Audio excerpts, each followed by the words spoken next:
Jika ada keluhan, jika ada tuntutan, kami meminta kepada bapak-bapak pengunjuk rasa untuk menunjuk perwakilan untuk kami dapat menghadapkan kepada anggota KPU untuk kita lakukan mediasi untuk menyampaikan aspirasi dan pendapat bapak-bapak sekalian.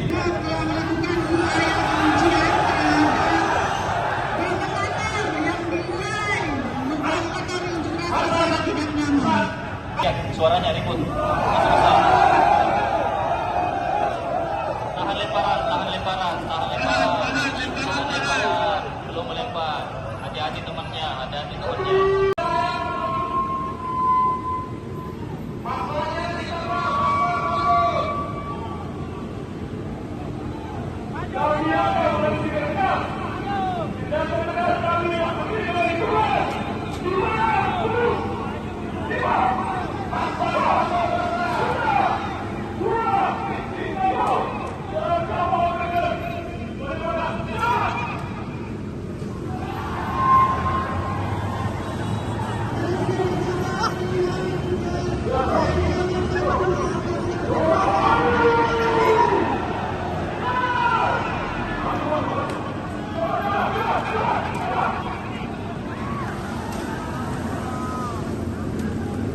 Wow.